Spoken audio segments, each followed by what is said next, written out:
పెందుర్తి నియోజకవర్గం 95వ వార్డు పోర్లపాలెం గ్రామంలో సంక్రాంతి వేడుకలు అత్యంత ఘనంగా జరిగాయి. గ్రామస్తులు అందరూ కలిసి ఒకే కుటుంబంలా ఏర్పడి సంబరాన్ని అంబరాన్ని అంటించారు. గ్రేటర్ పరిధిలో ఉన్న స్వచ్ఛమైన పల్లెటూరుగా పోర్లపాలెం గ్రామం కానవచ్చింది. గ్రామం నడిబొడ్డున ఉన్న రామాలయానికి విద్యుత్ దీపాలంకరణ చేసి వెలుగులు నింపారు.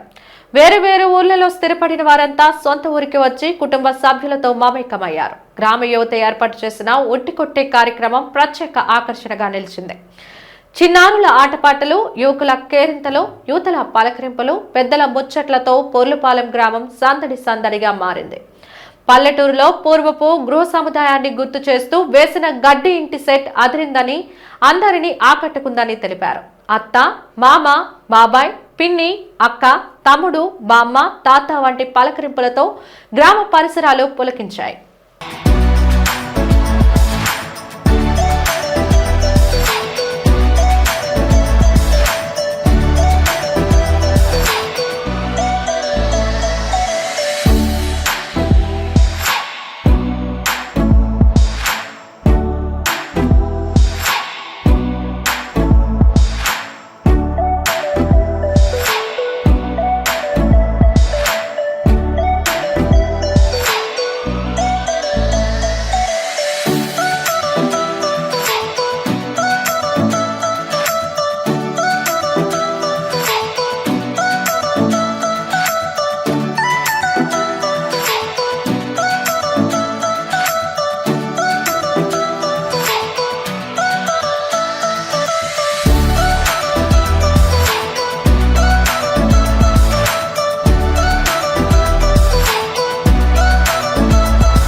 నమస్తే అండి, నా పేరు ఆకుల సూర్యబాబు. పెందుర్తి మండలం పోర్లపాలెం గ్రామం. మేము గత 4 సంవత్సరాలుగా ఈ యొక్క సంక్రాంతి సంబరాల్ని దిగ్విజయంగా జరుపుకోవడం జరిగింది. అదేవిధంగా ఈ 5వ సంవత్సరం కూడా యథావిధిగా అంగరంగ వైభవంగా జరుపుకోవడం జరుగుతుంది. గ్రామ ప్రజలు, పెద్దల సహకారంతో ఈ యొక్క సంబరాలను మేము ఎంతో దిగ్విజయంగా, ఉల్లాసంగా, ఉత్సాహంగా, చాలా ఆనందంగా జరుపుకుంటున్నాం. దీనికి కారణమైన గ్రామ ప్రజలకు, పెద్దలకు మేము ధన్యవాదాలు తెలుపుకుంటున్నాం.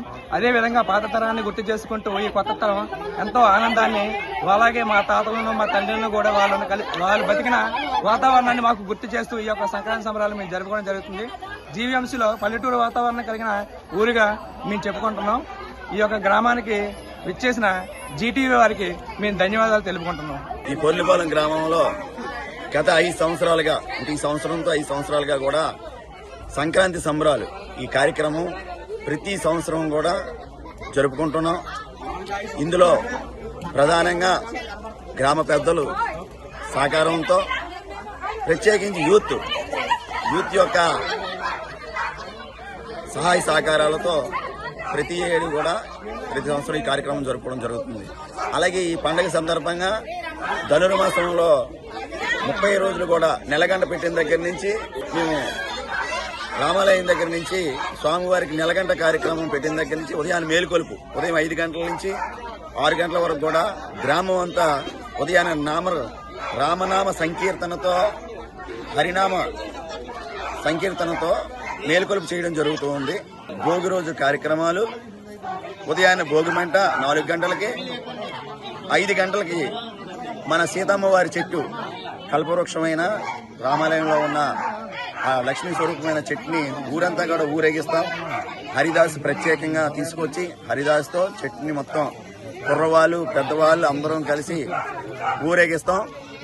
అనంతరం 9 గంటలకు అయిన తర్వాత గ్రామంలో ఉన్న పిల్లలందరితో కూడా క్విజ్ పోటీలు, మన భారతం, రామాయణం, మన సంస్కృతి సాంప్రదాయాల పట్ల వాళ్ళకి ఆసక్తికరమైన విషయాలు ఈ క్విజ్ పోటీలు అయ్యి మధ్యాహ్నం వరకు జరుగుతూ, మధ్యాహ్నం నుంచి పిల్లలందరినీ కూడా sports, lemon spoon, cycle race, ఇవన్నీ పిల్లలందరికీ కూడా వాళ్ళందరిలో కూడా స్పోర్ట్స్ యాక్టివిటీ సాయంత్రం 5 గంటల వరకు జరుగుతాయి. అలాగే ఆ రోజు సాయంత్రం, భోగి రోజు సాయంత్రం ఈ మన భారతదేశానికి సంబంధించిన సంస్కృతి సాంప్రదాయాలకి నాట్య పరిశ్రమ అంటే నాట్యం, అలాగే భగవంతుడి పట్ల ఉన్న పాటలన్నీ కూడా వేసి ఆ రోజు కోలాట కార్యక్రమం జరుపుకున్నాం. భోగి రోజు ఉదయాన్నే, పెద్ద పండుగ రోజు ఉదయాన్నే రంగువల్లీలు, ముగ్గుల పోటీలు చేయిస్తాం. ఇంచుమించు ఒక 30 ముగ్గుల పోటీలు, జూనియర్స్ 10 మంది, సీనియర్స్ ఒక 20 మందితో ఇంచుమించు 30 ముగ్గుల పోటీలు జరిగాయి. మొత్తం ఊరందరూ కూడా ఇక్కడికి వచ్చేసి ఆ ముగ్గుల పోటీల్లో పాల్గొన్నారు. పిల్లల్లో అందరిలో కూడా ఒక చైతన్యం, మన భారతీయ సంస్కృతి సాంప్రదాయాల పట్ల, భగవంతుని పట్ల, భక్తి పట్ల మనందరికీ కూడా ఒక రకమైన అనుభూతి కూడా చెందుతున్నారు. చాలా ఆనందంగా ఉంది అందరికీ. ఇంకా ఈ సెట్స్ కూడా ఇలాగే చిన్న చిన్న సెట్లు కూడా ఏర్పాటు చేశారు, స్వామివారివి ఇవి అన్ని కూడా. దీని అందరికీ రమేష్ ఈవెంట్స్ వారు కూడా చాలా చక్కగా, ఆయన యొక్క గంగరాజు గారని మా ఈ రమేష్ ఈవెంట్స్ వారు కూడా చక్కని సహకారం, వాళ్ళకి కూడా మా కృతజ్ఞతలు తెలియజేసుకుంటున్నాం. సంక్రాంతి సందర్భంగా జీటీవీ వారికి ప్రత్యేకంగా ధన్యవాదాలు తెలియజేసుకుంటున్నాం.